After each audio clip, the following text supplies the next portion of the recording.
السلام علیکم گرانو خاتون کو قدرمنو پروگرام کیپٹل رپورٹ کے کراچی نے نعمت زادہ حاضر دے کتون کو کمنگا موجودہ دور تو گرونو موجودہ دور دیر زیاد ستغ دور دے داغی لوی وجہ کرونا وبا دا کرونا وبا د نړۍ چې څومره هیوادونه دي هغه په خپل ولکه کې اغستي او هر ملک کې ډېر د ستغو سره مخ کړی دی که هغه موږ د معیشت حالات وګورو که هغه نور د ژوند جواک کمې هلې ځلې دی هغه وګورو غرض دا چې د مرض په وینا ډېر وړوکی دی یو وړوکی غونه جراثیم دی خو روغه دنیا چې کوم ده هغه سخت د پریشانو سره مخ کړی ده بیا موږ د خپل هیواد ته وګورو پاکستان هم ورځ تر بله د دې مرض د لاسه چې کوم دی نو معاشي مسلې هم پیدا کېږي ورسره نورې چې کوم مسایل دي هغه هم سیوا شوي دي لاک ډاون چې کوم دی نو هغې هم ډېر زیات خلک چې کوم دی هغه د پریشانۍ سره مخ کړی دی حکومتونه پریشانه دي ډاکټران پریشانه دي چې د دې وبا علاج چې کوم دی هغه به څه وي په څه طریقو شي حکومتونه په دې پریشانه چې سهار یوه فیصله کې ماښام بله فیصله کې ځکه چې دا د دې نه وړاندې چې د داسې وبا راغلې نه وه نو نوې نوې معامله هم دغه وجه ده چې هر هیواد دا کوشش کوي چې دا وبا په یو طریقه ودرولی شي چې کم زیان شوی دی هغه وشو خو چې نور زیان نه کیږي په داسې حالاتو کې په معاشرې د یو فرد په حیثیت باندې د هر چا خپل خپل کردار وي ځکه چې کله په یو ملک کې داسې وبا راشي او ملک د داسې مسلو سره مخ شي نو ریاست یوازې د هغې مخ نشي کولی بیا د ریاست سره قام راوچتېږي او دا قام چې کم دی نو دی بیا د ریاست سره اوږه په اوږه ودرېږي او د دې وبا یا د داسې مسلو نه خپل قام د بچ کولو کوششونه کوي هغه د معاشرې فرد تاسو هم یې زه هم یم زما اوس هم څه فرایض دي څه ذمهواري وي په داسې حالاتو کې چې موږ د خپل ریاست سره کومه مرسته وکړو څومره مرسته وکړو چونکې دا یوه وبا ده او وبا داسې ده چې د یو فرد نه بل ته او بل نه بل ته لګي نو په داسې حالاتو کې که موږ یو عام کس صرف او صرف د دې وبا نه ځان د بچ کولو دپاره حفاظت هم وکړو نو دا هم لویه خبره وي خو هله که موږ په صحیح توګه د دې حفاظت وکړو نننۍ چې کوم زموږ خپرونه ده دا ډېره مهمه ده مهمه په دې ده چې په دې کې د دې وبا په اړه باندې زما سره چې کوم میلمانه موجود دي هغه ډېر زیات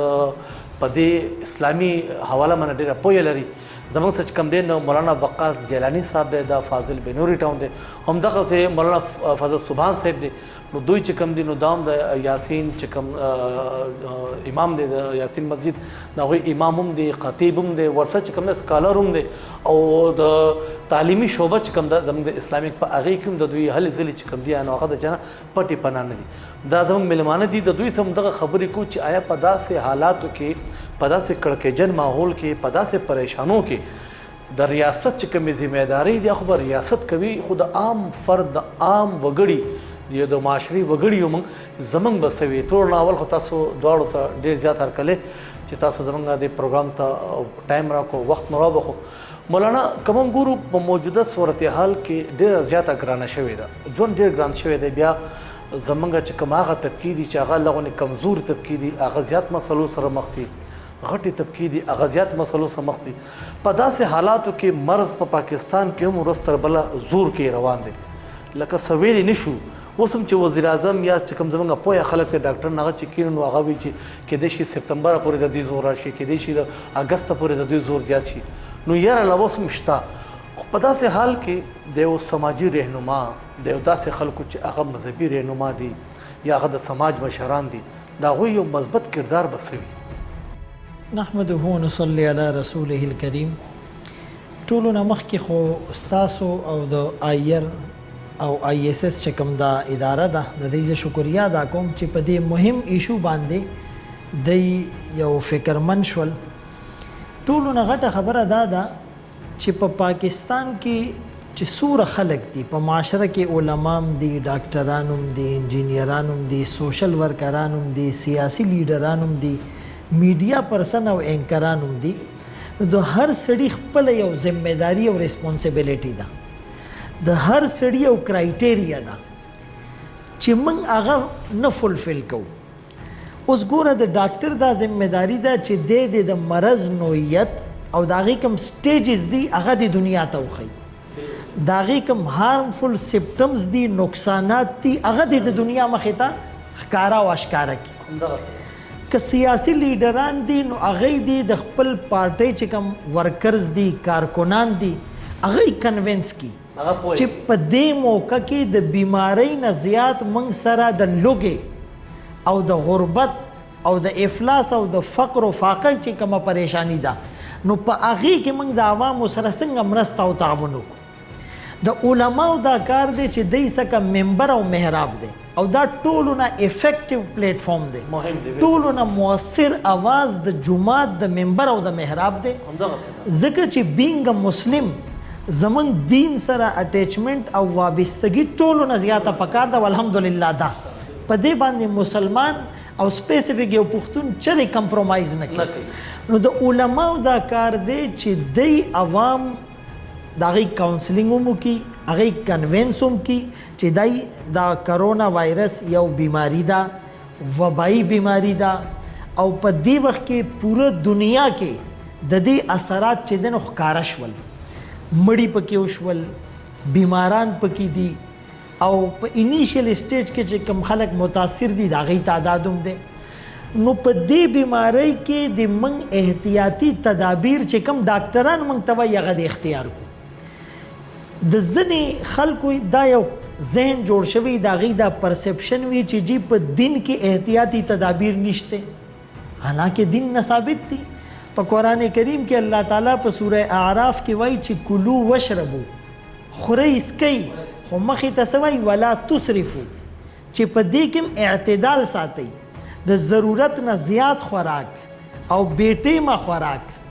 هغه ستا دپاره نقصاني دی. حضرت علی رضی الله تعالی عنہ ناجوړ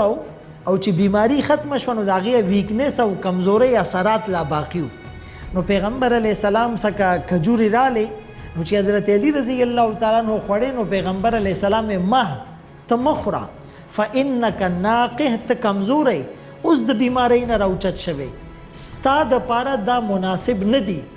ډاکټران وایي که نه چې سوفټ ډایټ لو. بالکل. نو لږ ساعت بعد یو حلوا چې هیڅ پې ورته وی چې هغه راله نو پیغمبر علیه السلام وویل چې من هذا فاصب فانه اوفق لک، چې د دې نه واله دا ستا د طبیعت موافق دی. په حدیث پاک کې راځي په ترمذي شریف، بخاري شریف، د صحاح سته چې څومره د حدیث کتابونه دي په هغې کې ابواب الطب، کتاب الطب دا باقاعده یو چیپټر وي، دا یو سبجیکټ پکې مینشن دی چې بھائی ته کجوري سره بادرنګ وخوره چې د کجوري ګرمي د بادرنګ یخوالی او د دې یخوالی د هغې ګرمي کنټرول کړي. نو د قرآن کریم نه احادیث نبویه نه موږ ته دا معلومیږي چې د ډاکټرانو د طرف نه کم احتیاطي تدابیر موږ ته ښودلې شوي دي یا موږ ته ښیلی کېږي نو په هغې د موږ عمل وکړو. مولانا لاک ډاون ماحول ډېر زیات دی، لازمي خبره ده د دې مرض د ودرولو یو حل دی هغه د لاک ډاون. ریاست یا گورنمنٹ چې کوم دی هغه لاک ډاون کې زموږ صوبایي حکومت هم کوشش کو، وفاق هم هغه ته دی. بیا په هغې نه بعد سمارټ لاک ډاون آیډیا راله مخې ته هغه نوره بهتر و افیکټیو و دې لپاره. ولې چې زموږ معاشره چې کوم ده په دې کې د غریبي طبقه زیاته ده نو د هغې نه دا طبقه ډېره زیاته متاثره کېده. خو په داسې لاک ډاون په ماحول کې د یو سماجي مشر، د یو مذهبي مشر، د یو سیاسي مشر د مثبت کردار څه دی؟ قوم ته په داسې وخت کې څه خونه پکار ده چې هغه دې په څه طریقه دا وخت خپل تیر کړي او یا دا لاک ډاون دی هغه اکسپټ کړي؟ ماشاءالله ډېر اهم سوال دی او ډېره ښکلې خبره ده. ګوره د حکمران خو دا ذمهداري ده چې دی د لاکډاون نه مخکې د هغې معاشرې یا د هغې علاقې لږه جایزه والي چې په دې کې د غربت ریشو څومره دی، په دې کې د خلکو سورس آف انکم څه دی، د خلکو ذریعه معاش څه دی. یورپ کې که نور ملکونو کې هغوی لاکډاون کوي نو هغوی عوام فیسیلیټیټ کوي، عوام له سهولیات ورکوي. نو زمونږ دلته خو اوبه نشته، بنیادي چې کوم سهولیات دي د هغې نه یو غټه طبقه محرومه ده. چې کوم د انسان ضرورت دی ډیلی ویجز یا د روزانه په بنیاد باندې ګټل والا خلک دي، ریړۍ والا دي، ټیې والا دي، پتارې والا دي. نو چې د هغې یا ټیه بنده شي، ریړۍ بار نه وباسي نو د هغې شپې ته چوله به بنده وي. کتونکو ډېر مهمې خبرې روانې دي او ډېر مهم ټاپک چې کوم دی هغه روان دی او ډېر مهم میلمانه چې کوم دی هغه زموږ سره موجود دي. نورې هم خبرې کو هغه سوالونه چې هغه کوم ستاسو په خوله دي، ستاسو په زړونو دي، هغه به ټول زه د دوی سره کوم خو یو وړه شندمه اخلم. د مینه پس بیا راځم.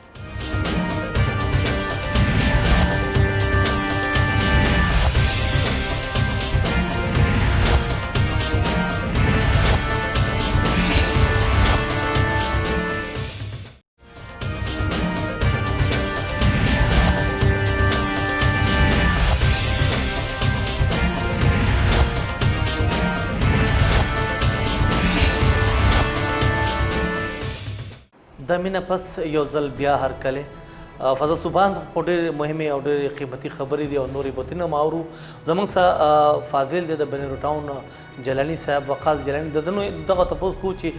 آپ یہ جو انسٹیٹیوٹ ہے اسلامک ریسرچ انسٹیٹیوٹ ان کی وہ جو ورکشاپس ہیں تو اس میں سکھایا جاتا ہے کہ مختلف تنازعات کو حل کرنے کا جو ہے وہ کیا ہونا چاہیے اس کا طریقہ کیا ہونا چاہیے موجودہ حالات کو دیکھ کر ہم کیا سمجھیں کہ ایسے حالات میں یہ جو سماجی لیڈرز ہیں ہمارے ہیں جو سماج کو لے کے چلنے والے لوگ ہیں ان کا مثبت کردار کیا ہونا چاہیے؟ بسم اللہ الرحمن الرحیم. سب سے پہلے تو میں IRISS کا شکریہ ادا کرتا ہوں کہ انہوں نے جو لیڈرز کی جو نوجوان نسل کی تربیت کا جو بیڑا اٹھایا ہے ان حالات میں یہ بہت زیادہ پازیٹیو جائے گا انشاءاللہ. اس کے مثبت اثرات ہمیں فیوچر میں دیکھنے کو ملیں گے اور اس کی ضرورت بھی ہے اور اس کی تو بہت ضرورت ہے. اور اسپیشلی ان حالات میں جہاں کرونا نے پوری دنیا کو اپنی لپیٹ میں لیا ہوا ہے, جہاں پہ اکنامیکل پرابلمز بہت زیادہ ہیں اور جہاں پہ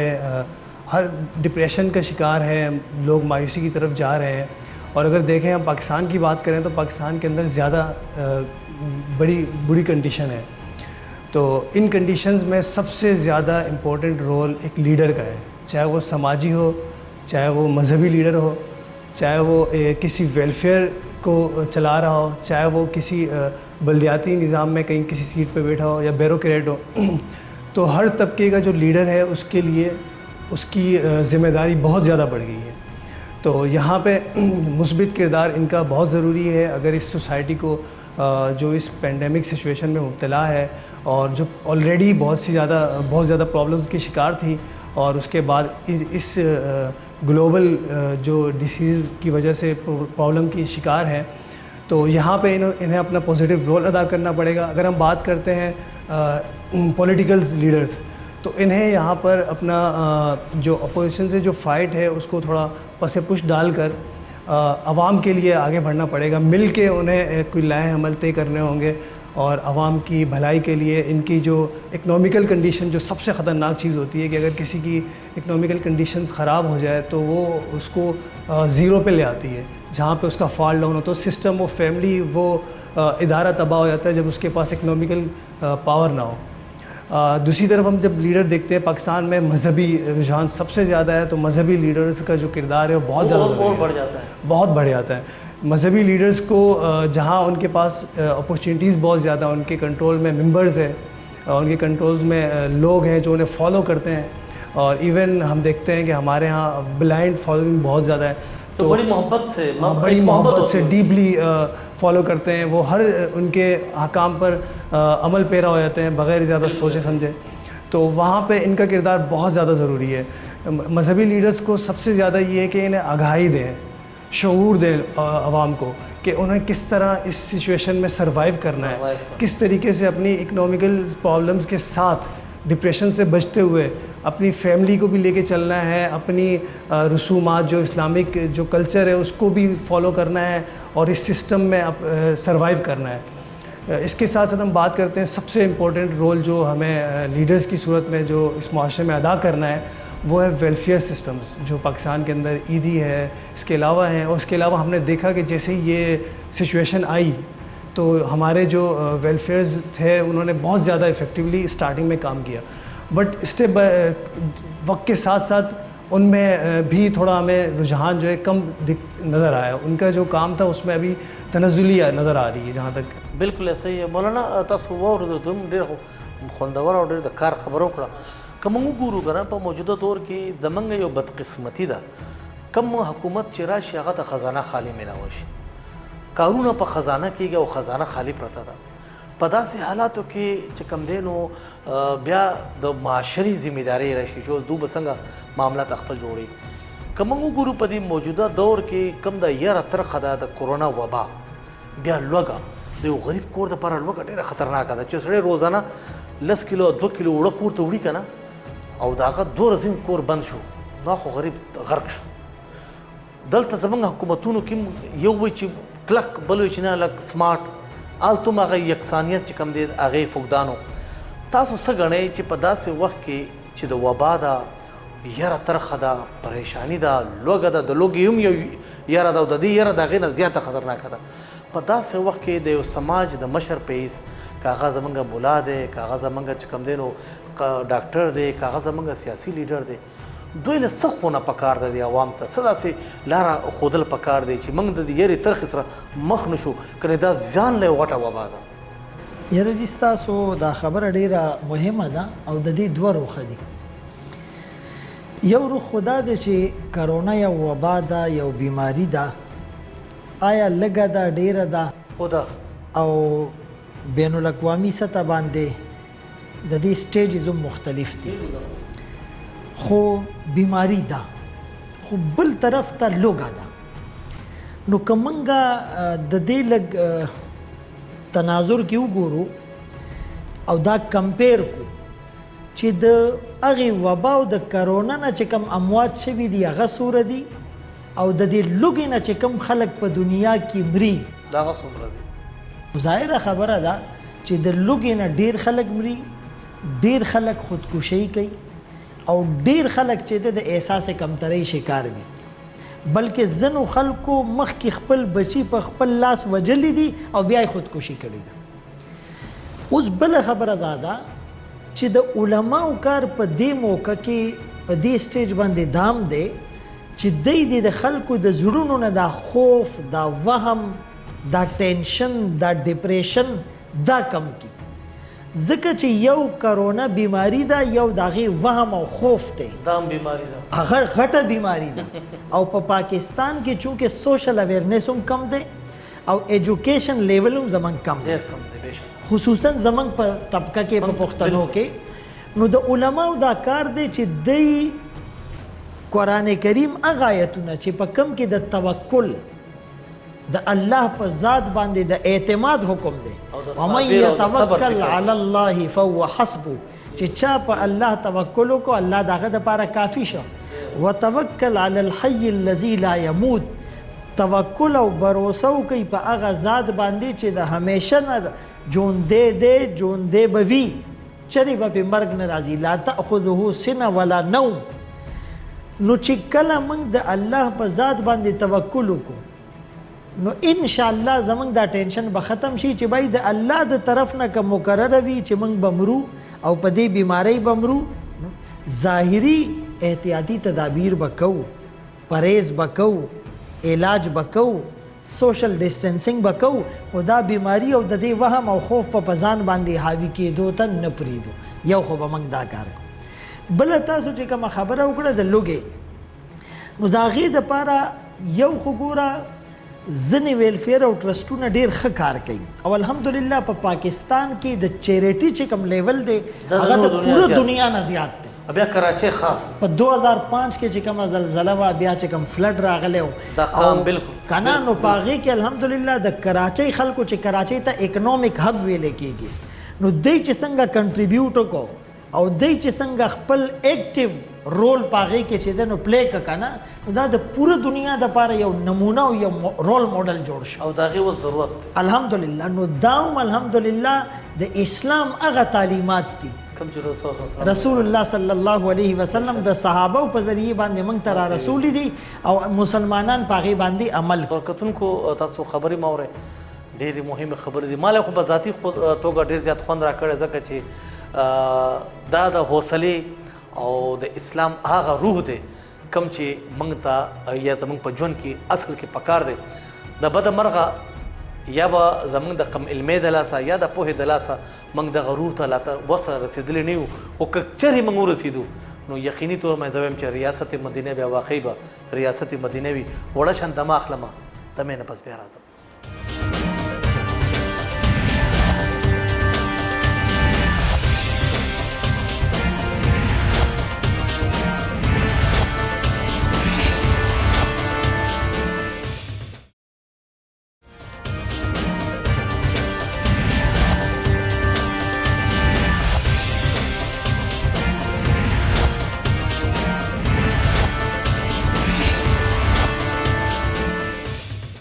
د مینه پس یو ځل بیا هرکلی.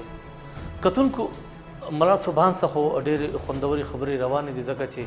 دا د وخت ضرورت هم دی او موجوده صورتحال لپاره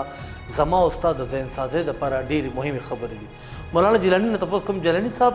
میں نے آلریڈی ان سے یہ سوال تو پوچھ لیا تھا لیکن آپ سے اسی سوال کا دوسرا حصہ پوچھنا چاہ رہا ہوں کہ ایسی وبا کی صورت میں جب اتنا خوف ہو اتنی پریشانی ہو ایک طرف مرض ہے مرض کا خوف تو دوسری طرف جو ہے وہ بھوک اور افلاس کا خوف ایسے جب ایسے حالات ہو ایسی سچویشن ہو تو ایک سماجی لیڈر کی حیثیت سے ان کو ایسا کون سا راستہ اختیار کرنا چاہیے تاکہ قوم اس خوف سے دور ہو یا خوف کے عالم میں جو ہے وہ خدا نخواستہ کوئی اور پریشانی کی کوئی ایسے راستے پہ نہ نکل جائیں کہ جو اس سے زیادہ نقصان دہ ہو؟ جی جیسا کہ آپ نے کہا کہ اس پینڈیمک سچویشن میں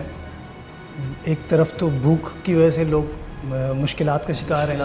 دوسری طرف مرض کی وجہ سے خوف میں مبتلا ہیں, تو حالات بہت زیادہ خوف و ہراس کا شکار ہیں.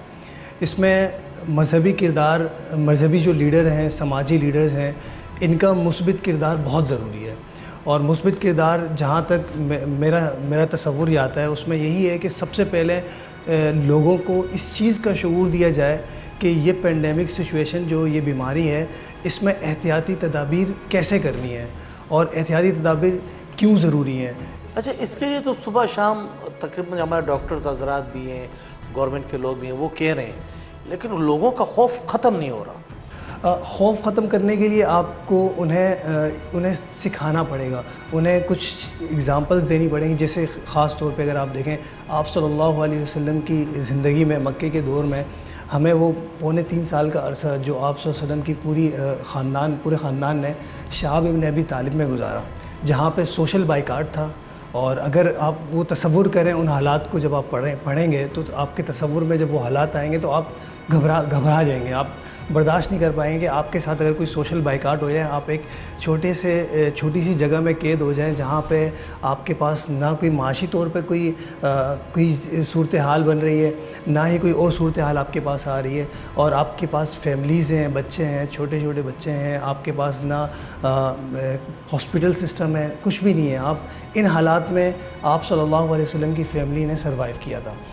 اس طرح کی جو واقعات ہیں یہ عوام کو ان واقعات کا بتانا مذہبی لیڈرز کے ذریعے کو چاہیے کہ انہیں آگاہ کریں اور انہیں شعور دیں کہ اس طرح کے حالات بھی آپ پر آئیں گے تو آپ نے ان میں سروائیو کرنا ہے. اس کے ساتھ ساتھ مذہبی لیڈرز اور سماجی لیڈرز کو لوگوں کے ساتھ انٹریکٹ ضروری ہے. وہ لوگوں کے پاس جائیں. اگر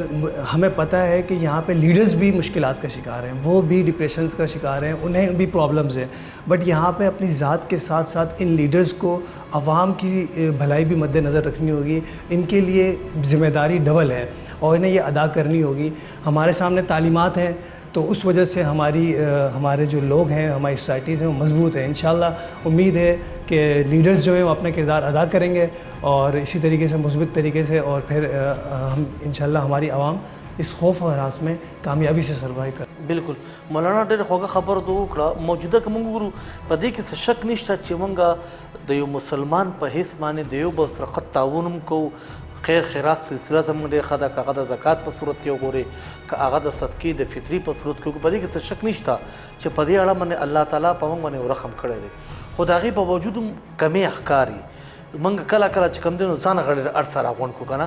ګاونډ هغه خیال هغه وي چې ګاونډ کې دې که واړه وږي نو ته به ګورې هغه فروټ هغه چلکي هم بار نه غورځوي, هغه پوستکي به بار نه غورځوي. دا په مشرانو به دا خبرې کولې, خو موږ نه هغه کوم سبقونه دي هغه په ورو ورو زموږ د ذهنونو نه کمیږي یا زموږ کردار کې د هغې کمی راځي. په داسې حالاتو کې بیا چې طبقاتي فرق وي, د دې د ختمولو دپاره او باهمي تعاون د زیاتولو دپاره د یو سماج یا د سماجی مشر یا د ولس مشر له څه داسې کار پکار دی چې هغه د طبقاتي فرق ختم کړي او دا امداد چې کوم د یو بل سره دی دا بیا په ښه توګه بحال شي. ګورئ جی, ساینسدانو روبوټ جوړ کو او هغوی ډېرې خوشحالۍ وکړې چې یاره موږ د انسان په شان یو مشین جوړ کو چې د انسان په شان د هغې سترګې هم دي او اوریم او لاس هم دي, حرکت هم کوي او ستا انسټرکشنز او ستا آرډر فالو کوي. خو په هغه روبوټ کې او په دې انسان کې چې الله کریټر او خالق دی, په دې کې بیسک او بنیادی فرق څه دی؟ هغه احساس هغه فیلینګز دي. یؤثرون علی انفسهم ولو کان بهم خصاصه، چې په خپله به ځان وږی ساتي خو په بل باندې به روټۍ خوري. دا احساس په موږ کې به څنګه پیدا کیږي چې زموږ اٹیچمنٹ او وابستگی دین سره زیاته شي. گورے جی اخوت اس کو کہتے ہیں چبے کانٹا جو کابل میں تو ہندوستان کا ہر پیر و جمع بیتاب ہو جائے. اس د نبی علیہ السلام دا فرمان دے چې المسلم کا جسد واحد، چې مسلمانان ټول که په ایشیا کې دي که په یورپ کې دي هغه د یو جسم پشان دي، د یو بدن پشان دي. که چېرې په سترګه باندې زموږ دړ او تکلیف وي نو پوره جسم زموږ بې ارامه وي، ریسټ لیس وي. که په لاس باندې دړ وي نو دا سترګه نه اوده کېږي. نو دغه شان موږ چې د یو بل احساس وکړو، د یو بل همدردی ایثار تعاون وکړو، وتعاونوا علی البر والتقوی دا حکم دی، ولا تعاونوا علی الاثم والعدوان، چې په ګناه کې به یو بل سره مرسته او تعاون نه کوئ خو د خیر په کارونو کې د نیکۍ په کارونو کې به کوئ. نو په دې وخت کې زه خپلو ګرانو اوریدونکو او لیدونکو لا دا میسیج ورکوم چې یو خو دې موږ احساس پیدا کو په ځان کې چې یو بچی وږی دی. ګوره یو سړی ناست دی په حساب کتاب کې مصروفه دی او دته یو خبر داسې راشي چې یاره جي په روډ کې اکسیډنټ وشو او یو ماشوم د گاډي د لاندې رالی، نو د لږ ساعت دپاره د دا کار ودرېږي، د خپل پین کې دي او د په سوچ کې لاړ شي او افسوس ظاهر کې، خو هغې نه لږ ساعت بعد د بیا خپل کار کې شروع شي. خو لږ ساعت بعد یو بل خبر راشي او هغه خبر دا وي چې هغه ماشوم بل څوک نه ستا بچی و، ستا وینه وه. اوس د ده په فیلینګس کې د ده په احساس کې څومره تبدیلي راځي، د ځمکې او د اسمان دنه کار نه کیږي، د چغې وی، د کتاب وغورځوي، د کرسۍ له لته ورکي، د چغې وی او فوراً هغې طرف ته منډه وی ځان رسوي. نو دا احساس چې د هر چا دپاره زموږ په دې زړه کې راشي نو انشاءالله دا معاشره به د ریاست مدینه په طرز باندې راشي. او دا پیغام به زه ضرور خپلو اورېدونکو له ورکوم چې موږ یو خبره واورو نو په هغې د تحقیق وکړو، لږ سوچ پې وکئ، بغیر تحقیق، بغیر دلیل، بغیر سوچ باندې هغه خورول او په هغې باندې خپل عمارت د سوچونو قایمول دا مناسبه خبره غیر مناسبه. کتونکو تاسو مولانا سبحان او مولانا وقاص جیلانی صاحب د دوی خبرې واورېدې او د ننني د ورځ په مناسبت چونکې موږ خصوصي خپرونه ځکه ایښې وه چې وبا ده او وبا داسې وبا ده چې دې وبا د نړۍ هغه طاقتونه دا پریشانۍ سره مخ کړي دي چې هغوی به د چا خبره چې اسمان ته کتل. زموږ معاشره، زموږ قام او زموږ ریاست موږ ډېر کمزوري خلک یو، ولې چې زموږ ملک ریاست وګورو دا هم د قرضې د لاندې دی او که موږ خپل د ملک ته د ملک هېواد د خلکو ته وګورو نو په موږ کې د غربت ریشو زیاته ده، په موږ کې د سفید پوشو خلکو ریشو زیاته ده، په موږ کې شتمن کم دي او ضرورتمند زیات دي. نو په داسې حالاتو کې که موږ ریاست غاړې ته ګورو چې ریاست پر راپاسي او زما د ګاونډي له به ډوډۍ ورکړي دا موږ زیاتې کوو. موږ له پکار ده چې موږ هم راپاسو. د اسلام موږ ته هم څه ښودلی دي، شریعت هم موږ ته څه ښودلی دي، رسول الله صلی الله علیه وسلم د خپل د کردار نه موږ ته دا ښودلی دي چې د خپل د خولې نوړی خپل د هغه رور سره چې هغه وږی دی هغه سره چې کوم دی نیمه وه. بیا په دې کې موږ له دا نه دي کتل پکار چې دا کس تور دی که سپین دی، دا کس چې کوم دی مسلمان دی که عیسائی دی، دا کس چې کوم دی نو دیوبندی دی که بریلوی دی. موږ له صرف احساس پکار دی. احساس څه دی؟ احساس لوږې ته ډوډۍ ورسوه، وږی موړ کا تا به خدای موړ کی، بربند پټ کا په تا به خدای پرده واچي. مشرانو ډېرې خوږې خوږې خبرې کړي. که چېرې موږ په دا خپل عملي ژوند کې راولو او د عملي ژوند راوستو دا اوس واحد وخت دی ځکه چې ضرورت هم دی، قام ته هم ضرورت دی، زموږ د غریب طبقې ته هم ضرورت دی او زما او ستا امتحان هم دی. که چېرې موږ په دې امتحان کې فیل شو نو موږ به خدای له کم مخ وړو، موږ به خدای ته په کم مخ ودرېږو. راپاسو خپل د دغه خلکو سره هم چې کوم دی مرسته وکړو چې هغه لاچاره دي او غریبه طبقه ده او بیا موږ د ټولو نه مهم او هغه دی چې موږ په ځان کې د برداشت ماده راوړو. موږ یو بل برداشت کو، د یو بل خبرې برداشت کو. دو خبرې به دې ښې کوي درې خبرې به دی ښې کوي یو دوه خبرې به زه خو کوم راځئ د ښې خبرې راغونډ کړو یو ښایسته غونې معاشره دې جوړه کړو نو یقیني طور باندې دا بیا ریاست مدینه معاشره هم دغه ده چې دا کردار وي پکې دا احساسات وي او دا جذبه وي پکې چې چېرته هم پاتې کېږي خپل د غیر چاپېر د خلکو د حقوقو ډېر زیات خیال ساتئ الله مو ښاد آباد او بریالي ساته په لوی الله بسپارم د خدای پاک